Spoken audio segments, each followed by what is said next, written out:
বাংলাদেশের রাজনৈতিক দল, বিশেষ করে আজকে বাংলাদেশ জাতীয়তাবাদী দল, তারা তাদের অবস্থান পরিষ্কার করেছে এবং এই বিলের তীব্র প্রতিবাদ করেছে। এজন্য আমি বিএনপিকে ধন্যবাদ জানাই। আমি ধন্যবাদ জানাই বাংলাদেশ জামাত ইসলামীকে। তারা গতকালকে একটি বিবৃতির মধ্য দিয়ে তারা তাদের অবস্থান পরিষ্কার করেছে। আমরা আশা করব, আমরা বাংলাদেশে বিএনপি, জামাত, লেবার পার্টি দেখতে চাই না। দুনিয়ার যে সমস্ত মানবাধিকার সংস্থাগুলো ওআইসি থেকে শুরু করে মুসলিম জাতিসংঘ গঠন না করে আজকে সারা দুনিয়াতে যারা মানবাধিকারের কথা বলে, তারা শুধু আমেরিকার গোলামি করার জন্য তারা কাজ করে যাচ্ছে।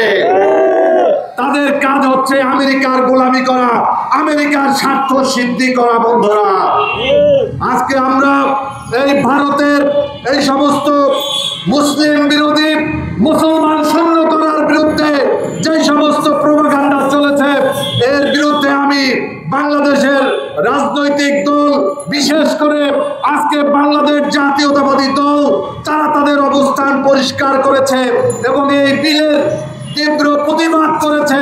এজন্য আমি বিএনপিকে ধন্যবাদ জানাই। আমি ধন্যবাদ জানাই বাংলাদেশ জামাত ইসলামীকে।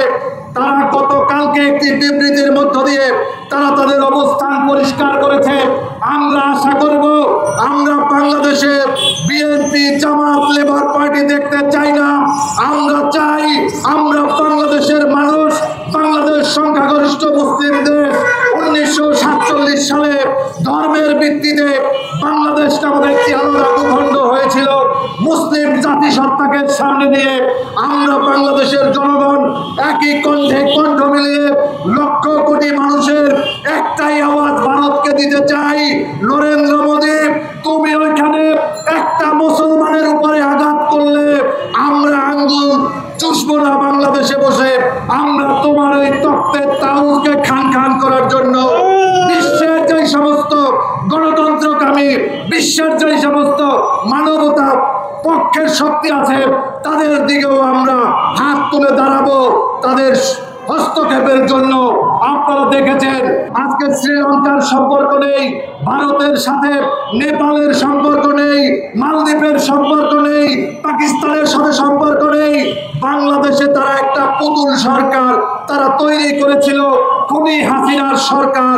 সেই সরকারও বিগত 5 তারিখে বাংলাদেশ থেকে পালিয়ে যেতে বাধ্য হয়েছে ছাত্র জনতার গণ অভ্যুত্থানের মধ্য দিয়ে।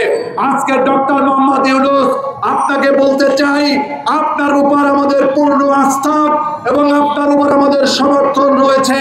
আপনাকে আজকে প্রমাণ করতে হবে এই আধিপত্যবাদী ভারত, এই গণতন্ত্র হত্যাকারী ভারত, বাংলাদেশের গণহত্যাকারী খুনি হাসিনার পৃষ্ঠপোষক এই ভারতের খুনি নরেন্দ্র মোদীর আজকের এই হস্তক্ষেপের বিরুদ্ধে বাংলাদেশ নামক রাষ্ট্রযন্ত্রকে আমরা তীব্র প্রতিবাদের জায়গায় দেখতে চাই। বন্ধুরা,